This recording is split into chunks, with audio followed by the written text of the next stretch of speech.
Welcome friends. आप सभी का स्वागत है JavaScript tutorial basic to advance series में। आज हम देखने वाले हैं इवेंट प्रोपोगेशन मतलब क्या और उस इवेंट प्रोपोगेशन के कितने फेजेस होते हैं और वो कैसे काम करते हैं। तो let's start with the code. हमने इस लेक्चर के लिए इस तरीके का एक स्ट्रक्चर यूज किया है जिसमें एक फॉर्म है, उसके अंदर एक डिव और उसके अंदर एक पैराग्राफ। इन तीनों पर मैंने रेस्पेक्टिवली एक आईडी एट्रीब्यूट अप्लाई कर दिया है और एक क्लास एट्रीब्यूट अप्लाई कर दिया है, जिससे ये स्टाइलिंग ये पॉसिबल हुई है। अब मैं आपके समझने के लिए ये सेम स्ट्रक्चर यहाँ पे एज अ कमेंटेड फॉर्म में लिखता हूँ, मतलब आपको वापस उस टैब पे या एचटीएमएल डॉक्यूमेंट पे जाने की जरूरत नहीं, यहीं पे आपको दिख जाएगा। अब मेरा आज का टॉपिक है इवेंट प्रोपोगेशन क्या होता है।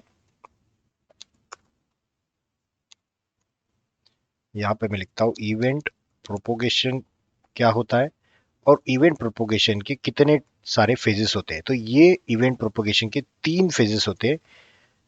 मोस्टली ये दो ही आपको सब जगह पे दिखेंगे, तीसरा फेज होता है बट वो एज अ थेरोटिकली या आपको एक्सप्लेन करने के लिए मैं आपको समझाता हूँ कि कैसे समझाना है। तो सबसे पहले इवेंट प्रोपोगेशन क्या होता है। इवेंट प्रोपोगेट करना मतलब क्या होता है कि इवेंट फ्लो करना, एक जगह से दूसरे जगह तक इवेंट को लेके जाना, इसे कहा जाता है इवेंट प्रोपोगेशन। और उसको ये दो तरीके से हम हैंडल करते हैं, बबलिंग और कैप्चरिंग।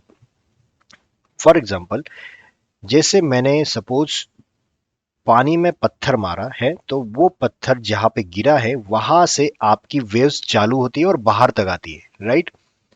आपकी वेव्स जहां पे अपने पत्थर मारा है वहां से लेकर बाहर तक, एक किनारे तक आती है, इसे कहा जाएगा बबलिंग। मतलब जहां पे आपने क्लिक किया है वहां से बाहर तक आने का प्रोसेस, राइट।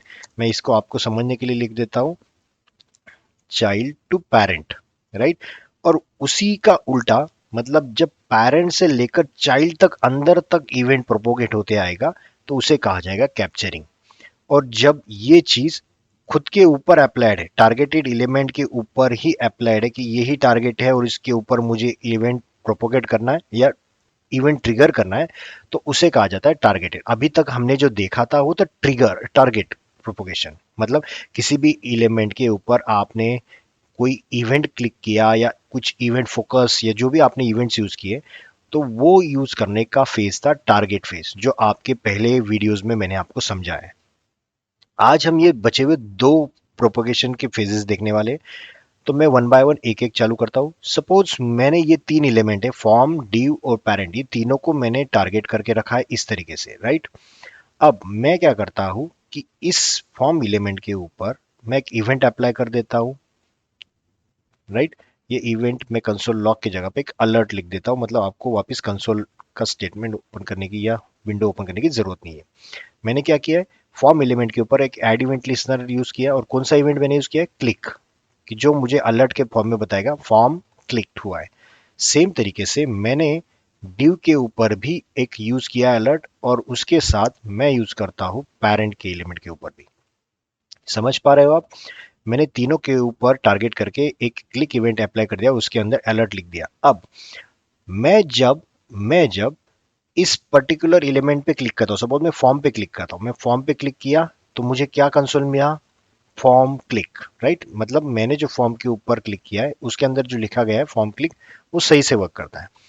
बट क्या हो रहा है कि सपोज मैं पी, मतलब ये जो पैराग्राफ मैंने दिया है इस एलिमेंट के ऊपर मैं क्लिक करता हूँ, जैसे देखो मैंने यहां पर क्लिक किया तो इसने क्या प्रिंट किया, पैरा क्लिक, मतलब ये अलर्ट मेरा प्रिंट हुआ, बराबर है, ये सही से चल रहा है। बट जैसे मैं ओके करता हूं तो देखिए नेक्स्ट ड्यू का क्लिक भी ओपन हुआ। मैंने ड्यू के ऊपर क्लिक किया है क्या, नहीं, मैंने ड्यू के ऊपर क्लिक ना करते हुए भी मेरा ड्यू का क्लिक का अलर्ट ओपन हुआ। जैसे मैं इसको ओके करता हूँ वापस देखो फॉर्म का इवेंट भी क्लिक हुआ है, मतलब फॉर्म का इवेंट भी ऑटोमेटिकली अलर्ट इसका आ गया है। मतलब मैंने अंदर क्लिक किया फिर भी मेरा इवेंट फॉर्म तक गया, मतलब फॉर्म, पहले पेरेंट का क्लिक हुआ, देखो पेरेंट का वो आया, फिर ड्यू का आया, फिर फॉर्म का आया, मतलब ये था आपका चाइल्ड टू पेरेंट। मतलब मैंने चाइल्ड पे क्लिक किया तो ये इवेंट ऑटोमेटिक प्रोपोगेट होकर, मतलब बहते बहते ऑटोमेटिक ड्यू के पास गया। मतलब पेरेंट का होने के बाद उसने बोला कि हाँ तू अभी मेरा पेरेंट है तो तेरा इवेंट कॉल कर, तेरा इवेंट कॉल होने के बाद उसके ऊपर वाले पेरेंट के इवेंट को कॉल करो। मतलब इस तरीके से ऑटोमेटिकली अंदर वाला चाइल्ड उसके एंसेस्टर तक लेके जाएगा जहां तक आपका इवेंट लिखा हुआ है, इवेंट जिस एलिमेंट पे अप्लाइड है, राइट? समझ पा रहे हो? तो इसे कहा जाता है बबलिंग। बबलिंग मतलब अंदर से लेकर बाहर तक, एंसेस्टर तक आपका इवेंट लेके जाओ, इसे कहा जाता है बबलिंग फेज। और उसी का सेम कैप्चरिंग अगर मैं दिखाऊं, सपोज मैं इसको कैप्चरिंग बनाना चाहता हूं, मतलब बाहर से अंदर तक। बट बिफोर दैट और एक चीज दिखाना, जैसे देखो मैंने पैराग्राफ पे क्लिक किया तो पैराग्राफ, फिर ड्यू, फिर फॉर्म, ये तीनों समझ में आ गया आपको? अब मैं सिर्फ ड्यू के ऊपर क्लिक करता हूँ। ड्यू के ऊपर क्लिक करने पर देखो ड्यू का क्लिक हुआ, पैराग्राफ का हुआ क्या? नहीं, क्योंकि ये बाहर लेकर जाता है ना कि अंदर। ड्यू के अंदर पैरेंट था, पैराग्राफ था, तो पैराग्राफ की तरफ आएगा क्या? नहीं, उसकी डायरेक्शन कहां से कहा होगी? ड्यू से लेकर फॉर्म तक। तो ड्यू, फिर बाद में आया फॉर्म। समझ पा रहे हो आप? ड्यू पहले होगा क्योंकि मैंने जिसके ऊपर क्लिक किया है वो पहले, उसके बाद उसका एंसेस्टर, फिर उसका एंसेस्टर, ऐसे करते करते बाहर तक जाएगा जहां जहां उसके ऊपर इवेंट लिस्नर अप्लाइड है। पैराग्राफ के ऊपर क्लिक करूंगा तो paragraph, then div, then form. But अगर ड्यू के ऊपर क्लिक करूं तो div and form. But suppose मैं सिर्फ फॉर्म पे क्लिक करता हूं तो सिर्फ किसका आएगा? फॉर्म।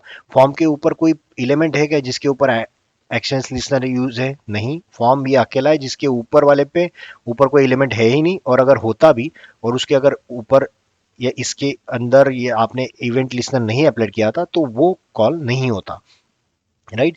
ये है आपका बबलिंग फेज। इसी को मैं अगर कैप्चरिंग में कन्वर्ट करूं तो क्या होता है कि ये जो आपने इवेंट लिस्नर यूज किया है, इसमें सिर्फ एक लास्ट पैरामीटर और एक ऐड करना है जिसमें आप ब्रैकेट के अंदर कैप्चर ट्रू पास कर सकते हो, राइट? एक ऑब्जेक्ट होता है जिस तरह अंदर कैप्चर ट्रू नाम से आप वेरिएबल अगर ये वैल्यू पास करते हो, जैसे देखो मैंने यहाँ पे भी पास किया और नीचे यहाँ पे भी पास किया, राइट? तो ये तीनों के ऊपर मैंने कैप्चर फेज अप्लाई कर दिए। अब जैसे ही मैंने कैप्चर फेज अप्लाई कर दी और मैंने सेव किया, ये डॉक्यूमेंट मैंने सेव किया, अब देखो मैंने रिफ्रेश करने के बाद क्या हुआ? रिफ्रेश करने के बाद मैं पैराग्राफ पे क्लिक करूं तो सबसे पहले कौन आ रहा है? फॉर्म। मैंने पैराग्राफ पे क्लिक किया इस बार तो सबसे पहले एंसेस्टर के पास जाएगा, बाहर जाएगा, बाहर से लेकर अंदर तक आएगा। तो पहले आएगा फॉर्म, उसके बाद आएगा ड्यू, उसके बाद आएगा पैराग्राफ। समझ पा रहे हो?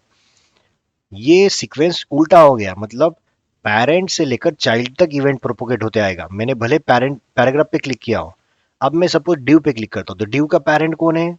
जहां से ये एड इवेंट लिस्नर अप्लाइड है, तो फॉर्म के ऊपर। तो पहले फॉर्म आएगा, उसके बाद ड्यू आएगा और ये खत्म हो जाएगा। अंदर आएगा क्या पैराग्राफ के पास? नहीं। क्यों? क्योंकि मैंने क्लिक कहाँ पे किया था? ड्यू के ऊपर। जहां पे टारगेटेड एलिमेंट है, जहां पे आपने क्लिक किया है, वहां तक वो इवेंट प्रोपोगेट होते आते जाएगा, राइट? और सेम अगर मैं बबलिंग करूं तो वहां से लेकर एंसेस्टर तक इवेंट प्रोपोगेट होते चलते जाएगा, राइट? तो ये है आपका बबलिंग एंड कैप्चरिंग फेज। अब बहुत सारे लोगों को एक कंफ्यूजन होता है या फिर इंटरव्यूअर में जानबूझकर आपको इंटरव्यू इस तरीके से सवाल पूछ सकते हैं कि मैं कैप्चर ट्रू ना करते हुए मैं तीनों का कैप्चर ट्रू निकाल देता हूँ और यहाँ पे मुझे सिर्फ ट्रू लिखना है, चलेगा क्या? हाँ, ये भी एक तरीका है आपका कैप्चर फेज डिनोट करने का। आपको ऑब्जेक्ट लिखने की स्पेसिफिकली जरूरत नहीं है, यहाँ पे सिर्फ ट्रू पास कर दो, second parameter add event listener में, वो भी एज ए ट्रीट करेगा कैप्चरिंग फेज। देखिए मैं वापस पैराग्राफ पे क्लिक करता हूँ तो सबसे पहले किसको कॉल जाएगा? किसका इवेंट कॉल होगा? सबसे पहले एंसेस्टर का, मतलब सबसे पहले पेरेंट का, ग्रैंड पेरेंट जो था आपका, ग्रैंड पेरेंट ये था फॉर्म, उसका, फिर बाद में पेरेंट का, फिर बाद में चाइल्ड का, राइट? समझ पा रहे हो? तो ये भी एक तरीका है आपका कैप्चरिंग फेज डिनोट करने का। एक तो ऑब्जेक्ट के अंदर capture equals colon true they दो या फिर सिर्फ ट्रू दोगे तो भी चलेगा। अब बहुत सारे लोगों को एक और सवाल पूछा जाता है इंटरव्यू में, मैं अभी फिलहाल ये कैप्चरिंग फेज निकाल दे रहा हूँ, राइट? मैं बबलिंग फेज पे हूँ, देखो मैंने बबलिंग पे कॉल किया तो देखो पैराग्राफ पहले क्लिक आ रहा है, ड्यू देन फॉर्म, मतलब बबलिंग ठीक से काम कर रही है। अब बहुत सारे लोगों को क्वेश्चन ऐसे पूछा जाता है कि सपोज मैंने यहाँ पे लिखा कंसोल डॉट लॉग और यहाँ पे मैं लिख देता हूँ दिस, और सेम तरीके से मैं यहाँ पे लिख देता हूँ console dot log E dot target, मतलब ये इवेंट डॉट टारगेट, राइट? अब मैं ये फिलहाल अलर्ट निकाल देता हूँ, आपके समझने के लिए मैंने रखा था। अलर्ट की जगह पे मैं सिर्फ ये दो कंसोल यूज करता हूँ, तो दोनों में डिफरेंस क्या है ये मुझे बताना है आपको। दोनों अगर मैं यूज कर रहा हूँ सारे जगह पे, तो मैं फॉर्म एलिमेंट यहाँ पे लिख देता हूँ, मतलब किसका एलिमेंट है पता चल जाएगा। Form element event dot target के अंदर ये भी आपका है फॉर्म एलिमेंट, ये बाद में है div एलिमेंट के अंदर रखा गया कंसोल। जस्ट आपके समझने के लिए मैं यहाँ पे एक स्ट्रिंग डाल रहा हूँ, मतलब आपको प्रिंट होने के बाद पता चलेगा कि ये कंसोल कौन सा है। तो सेम यहाँ पे राइट, मैंने कुछ अलग से नहीं किया, सिर्फ कंसोल स्टेटमेंट डाले। अब क्या हो रहा है, मैं कंसोल का विंडो ओपन करता हूं, राइट। अब देखो मैंने पैराग्राफ पे क्लिक किया, पैराग्राफ पे क्लिक करने के बाद देखो पैराग्राफ पैराग्राफ आ गया। बट ये पैराग्राफ का जो कॉल हुआ दिस है, इसने किसको प्रिंट किया, इसने किया विंडो ऑब्जेक्ट को, क्योंकि इसके ऊपर कोई है नहीं, तो ये दिस किसको पॉइंट करेगा, ये विंडो ऑब्जेक्ट को करेगा। इसका इवेंट डॉट टारगेट किसको कर रहा है, इवेंट डॉट टारगेट पैराग्राफ को ही कर रहा है, राइट, क्योंकि मैंने क्लिक कहां पे किया है, पैराग्राफ पे, राइट। अब उसके बाद प्रिंट हुआ डिव एलिमेंट, मतलब उसके एंसेस्टर वाला, क्योंकि ये बबलिंग फेज है, राइट।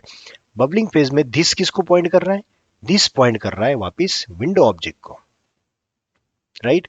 और उसका इवेंट डॉट टारगेट किसको कर रहा है, इवेंट डॉट टारगेट कर रहा है वापिस पैराग्राफ को। क्यों, पैराग्राफ हमेशा as a target element consider होगा, क्यों, क्योंकि जिसके ऊपर आपने क्लिक किया है, जिसके ऊपर से आपने इवेंट फायर किया है, जिसके ऊपर से इवेंट फायर किया है, वो हमेशा ई डॉट टारगेट में, या मतलब इवेंट डॉट टारगेट के तौर पर ट्रीट होगा।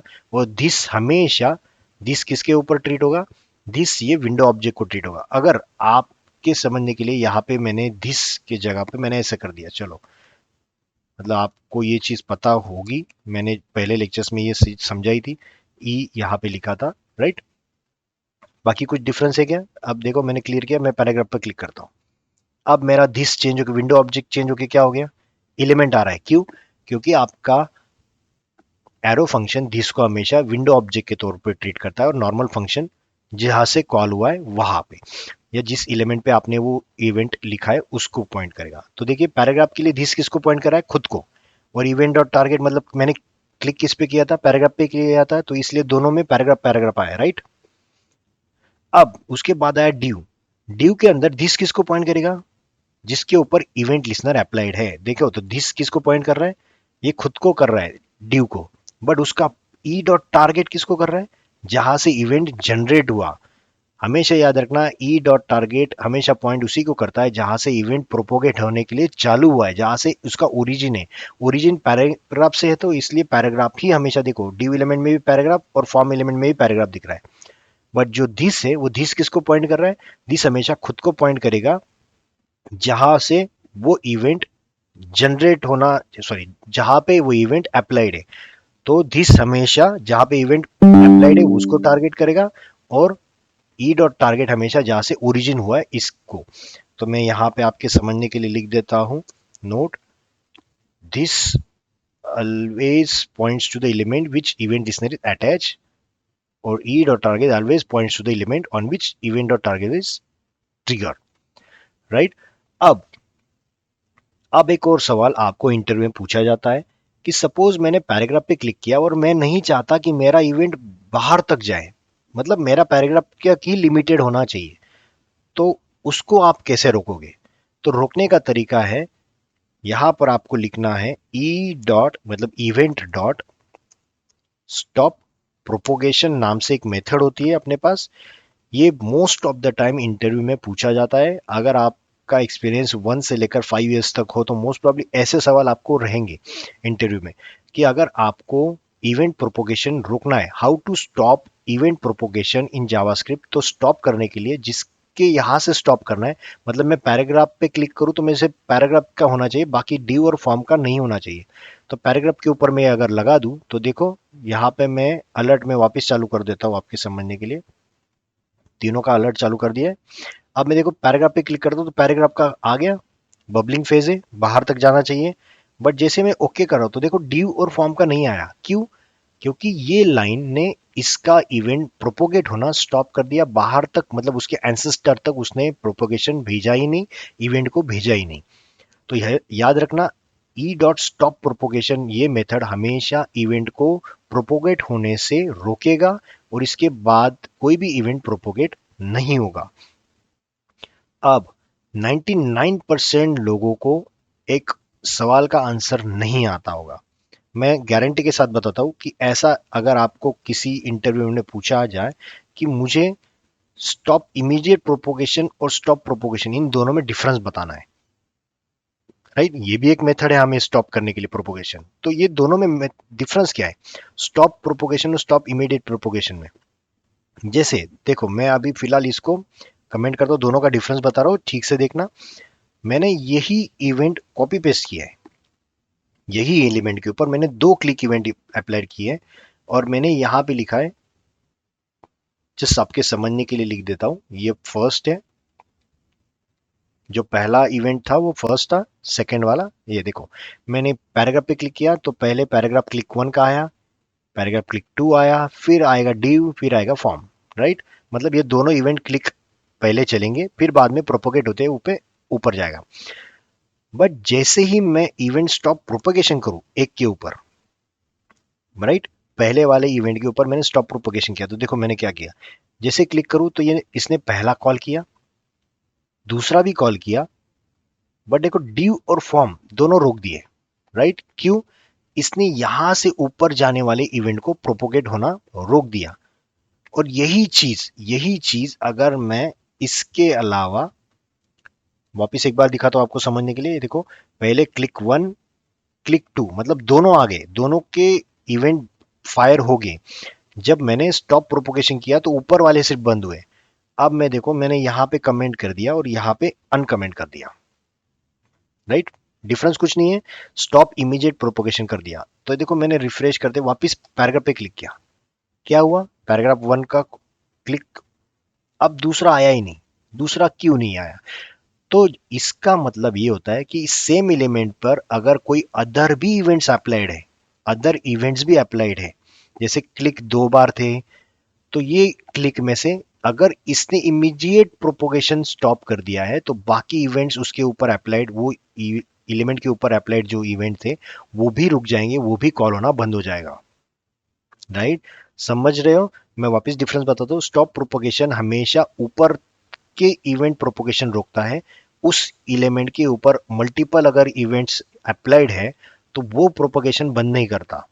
अगर आपको उसी एलिमेंट के ऊपर बाकी बचे हुए इवेंट्स भी बंद करने हैं तो आपको लिखना है स्टॉप इमीडिएट प्रोपोगेशन, जो क्या करेगा, खुद के भी बंद करेगा और एंसेस्टर के भी बंद करवा देगा, राइट। प्रोपोगेट होना अपने खुद के ऊपर बाकी इवेंट्स में भी बंद करेगा और आपके एंसेस्टर पेरेंट के ऊपर के भी बंद कर देगा। ये सबसे इंपॉर्टेंट क्वेश्चन है जो कि आपको इंटरव्यू में पूछा जा सकता है। मैं अगर मोस्ट प्रोबेबली इंटरव्यू लेने के लिए होता हूं तो मैं ये तरीके के सवाल पूछता हूं जिससे आपका जावास्क्रिप्ट का बेसिक अंडरस्टैंडिंग पता होना आसानी हो सकती है। Hope you like the video. अगर ये वीडियो आपको पसंद आता है तो प्लीज़ लाइक सब्सक्राइब शेयर ज़रूर कीजिए, जिससे मुझे मोटिवेशन भी मिलेगा, और आपके फ्रेंड्स को भी ये लिंक शेयर कीजिए जिससे उनको भी बेनिफिट हो सकता है। तो फिर मिलते हैं नेक्स्ट वीडियो में कुछ इंटरेस्टिंग टॉपिक्स के साथ, तब तक के लिए थैंक यू।